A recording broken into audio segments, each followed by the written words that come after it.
with 10 games left to go, after being knocked out of the Coppa to Empoli, after getting knocked out of the Champions League to PSV, you would not expect a horrendous performance like this in the league, at home, to Atalanta, when you're fighting for the league, when you can gain ground on Atalanta and actually make a serious push. And even if it's not a serious push, you make a bit of a statement. You can hold them, and it would have been a decent result for them. I was not expecting Juve to get blown out of the water, and I think, bro, it pains me to say, because I'm a Motta lover, I'm a Motta fanboy, but this goes to show simply that at this stage it simply hasn't worked out. And to me, there's been a lack of progress. There's been a lack of progress from game 1, from match day 1 to match day 28. There has been a significant lack of progress. There has to be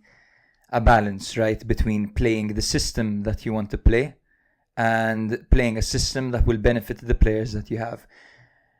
If you compare, first of all, Juventus at the start of the season to Juventus now, at least they were structured, they were organized, they weren't conceding much. Granted, they had Bremer, it was before their defensive issues, but at least they weren't conceding, they weren't losing.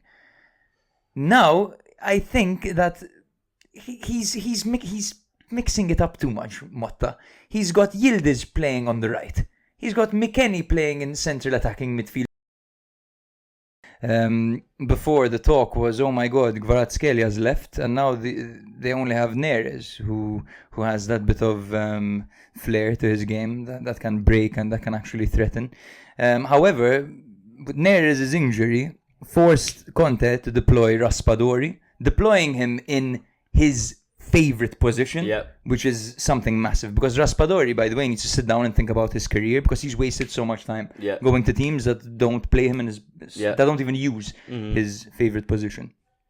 So yes, and Raspadori in that position empowers Lukaku and the midfield. They've been linking up very well, and let's not forget as well Gilmour, who will actually probably give Conte some thinking to do when Anguissa comes back, because there's a headache. Yes, there's a headache, but it's a good headache, a good problem to have. Great headache. Because depending on the opposition, you can go for a more possession-based approach, or you can go for a more physical approach. Right? And again, this is when we say this is not. I'm not going to say men against boy, but I think the theme of this week is veteran managers against new up-and-coming managers, and how the veteran managers who have a plan B, who adapt to the players in front of them, are the ones that are getting success.